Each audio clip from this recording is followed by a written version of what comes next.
जय श्री खाटू श्याम दोस्तों, भक्ति ज्ञान दिशा चैनल में आप सभी का बहुत बहुत स्वागत है। दोस्तों, आज मैं आप लोगों के साथ एक ऐसी सत्य घटना शेयर करूंगी जिसे सुनकर आपका मन गदगद हो उठेगा, आपका रोम रोम खिल उठेगा। आप श्याम बाबा पर विश्वास करने लग जाएंगे। जो लोग कहते हैं श्याम बाबा चमत्कार नहीं करते, वो लोग एक बार इस कहानी को ज़रूर सुने, तब आपको पता लगेगा कि श्याम बाबा कितने बड़े बड़े चमत्कार करते हैं। लेकिन वीडियो शुरू करने से पहले दोस्तों, जो लोग मेरे वीडियो को देख रहे हैं, सबसे पहले वो मेरे चैनल को ज़रूर सब्सक्राइब कर लें। तो चलिए दोस्तों, शुरू करते हैं आज की कहानी। आज की कहानी विनय और रेनू की है, जो कि दिल्ली के रहने वाले हैं। विनय और रेनू एक साथ कॉलेज पढ़ा करते थे। कॉलेज के दौरान ही दोनों एक दूसरे को पसंद करने लगे और फिर वो कॉलेज के बाद एक ही कंपनी में जॉब किया करते थे। दोनों एक दूसरे को बहुत ज़्यादा पसंद किया करते थे। उन्होंने अपने घर वालों को बताया, उनके घर वालों ने उनकी शादी करा दी। शादी के बाद दोनों अपने घर वालों से दूर मुंबई चले गए जॉब करने के लिए। दोनों का ट्रांसफ़र मुंबई में हो गया था। दोनों एक साथ हंसी खुशी रहने लगे। दोनों अच्छे से रोज़ खुश रहते और अच्छी अच्छी जगहों पर घूमने जाते। ऐसे ही करते करते दिन बीतने लगे। एक दिन रेनू को पता लगा कि रेनू प्रेग्नेंट है। दोनों का खुशी का कोई ठिकाना नहीं था। दोनों बहुत ही ज़्यादा खुश थे। रेनू के हस्बैंड विनय जी कहने लगे कि मैं अपने घर पे खुशखबरी देता हूँ। विनय ने अपने घर दिल्ली में फ़ोन करके अपने मम्मी पापा को बताया और वो ये खुशखबरी सुनकर बहुत खुश हुए। विनय की माँ कहने लगी, बेटा मैं वहीं पर आ जाती हूँ, आकर बहू का अच्छे से ख्याल रखूँगी और अब उससे कह दियो कि वो जॉब ना करे। विनय ने कह दिया, ठीक है माँ। विनय ने अपनी पत्नी रेनू को बताया। रेनू को सुनकर बहुत ज़्यादा गुस्सा आया। रेनू कहने लगी, मैं अपना ख्याल खुद रख लूँगी, मुझे किसी की कोई ज़रूरत नहीं है। रेनू जी विनय जी के घर वालों को पसंद नहीं किया करती थी। वो अकेले ही खुश रहा करती थी। वो नहीं चाहती थी कि उनके साथ कोई भी आकर रहे, वो अकेले खुश रहती थी। विनय ने काफ़ी समझाया पर रेनू नहीं मानी। रेनू ने कहा, मैं अपने लिए काम वाली रख लूँगी, लेकिन तुम अपनी माँ से मना कर दो। विनय ने फ़ोन कर दिल्ली में अपनी माँ को मना कर दिया। उनकी माँ ने कहा, ठीक है बेटा, जैसा तुम्हें सही लगे। ऐसा करते करते कुछ दिन बीत चुके थे। अब रेनू का डिलीवरी का टाइम नज़दीक था। रेनू ने अब काम भी छोड़ दिया था। रेनू घर पर रहने लगी। रेनू ने अपना ख्याल रखने के लिए एक मेड रखी थी। मेड घर में उसका ख्याल रखती, खाना बनाती, झाड़ू पोछा करती। एक दिन रेनू बेड पर लेटी हुई थी। रेनू को बहुत तेज प्यास लगी। उनने मेड को आवाज़ मारी पर मेड नहीं आई। रेनू उठकर पानी लेने के लिए गई। तभी मेड ने पोछा लगाया था। रेनू का पैर फिसला और वो पेट के बल गिर पड़ी। वो बहुत तेज चीखी। तभी मेड भागी भागी आई। उसने रेनू को उठाया और फिर विनय को फ़ोन मिलाया और सारी बात बताई। जब भी विनय ऑफिस से छुट्टी लेकर घर आया और रेनू को तुरंत हॉस्पिटल लेकर गए। वहाँ जाकर सारे चेकअप कराए तो डॉक्टर ने कहा कि सब कुछ नॉर्मल है, ठीक है। वो वहाँ से चेकअप कराने के बाद घर पर लौट आए। जब वो घर लौट आए तो वो अपना फिर से नॉर्मल लाइफ जीने लगे, पर रेनू को पेन रहने लगा। रेनू ने ये बात विनय को नहीं बताई। वो परेशान हो रही थी कि पता नहीं ये पेन क्यों हो रहा है। उसे लगा कि शायद वैसे ही नॉर्मल पेन होगा। जब डॉक्टर ने कहा है कोई दिक्कत नहीं, तो कोई दिक्कत होगी ही नहीं। धीरे धीरे समय बीता और रेनू की डिलीवरी नज़दीक आ गई। रेनू की डिलीवरी हुई तो रेनू ने एक प्यारे बेटे को जन्म दिया। जब रेनू ने प्यारे बेटे को जन्म दिया तो रेनू के सास ससुर दिल्ली से मुंबई आ गए।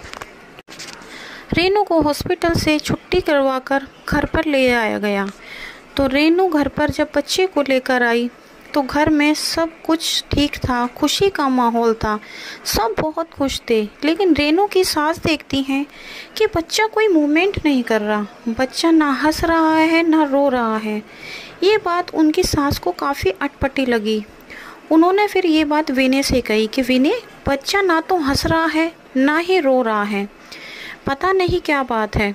तो विनय ने कहा कि माँ ऐसा कुछ नहीं है, सब कुछ ठीक है। उन्होंने ये बात अनसुनी कर दी, पर विनय की माँ ने ये बात कई दिन तक नोटिस की। फिर विनय की माँ की जिद करने पर विनय अपने बेटे को हॉस्पिटल लेकर गए। जब वो विनय को हॉस्पिटल लेकर गए तो बच्चे का चेकअप हुआ। चेकअप में पता लगता है कि बच्चे के दिमाग में गहरी चोट लगी है, जिसकी वजह से ना वो सुन सकता है और ना ही वो देख सकता है।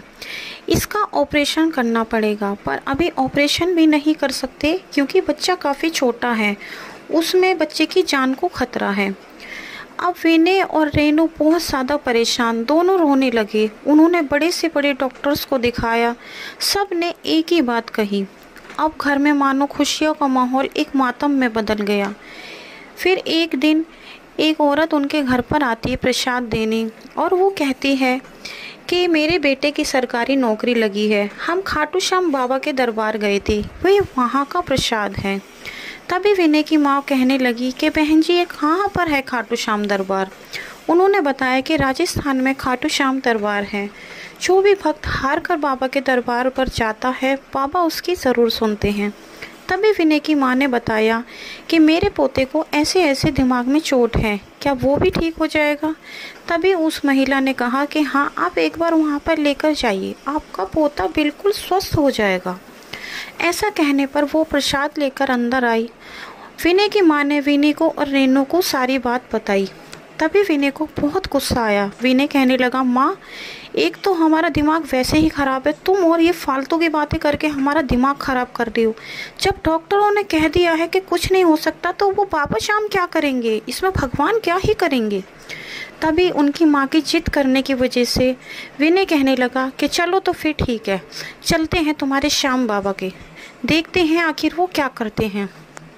ऐसा कहकर विनय, रेनू और विनय की माता पिता अगले दिन श्याम बाबा के दरबार के लिए निकल गए। वहाँ जाकर देखा तो वहाँ पर बहुत ज़्यादा भीड़ थी। विनय की माँ ने अपने पोते को गोद में ले रखा था और भीड़ भड़ाका इतना ज़्यादा था कि विनय की माँ का पैर एक पत्थर से टकराया और वो नीचे गिर पड़ी, जिस वजह से विनय के बेटे के सिर में से खून निकलने लगा।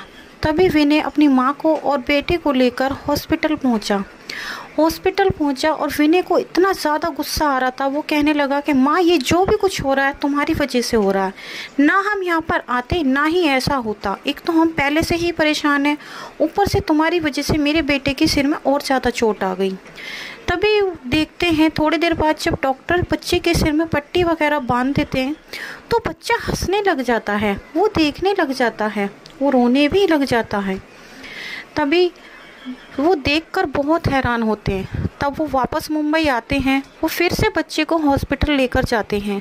वहाँ पर जाके चेक कराते हैं तो डॉक्टर्स कहते हैं, ये क्या हुआ, इस बच्चे को तो ना सुनाई दे रहा था ना ही दिखाई, इसके सिर में तो गहरी चोट लगी थी, पर ये तो बिल्कुल स्वस्थ है, ऐसा कैसे हो सकता है, हमने इसके सारे टेस्ट किए थे, अब ये बच्चा बिल्कुल नॉर्मल है, इसको तो ऑपरेशन की कोई ज़रूरत ही नहीं है।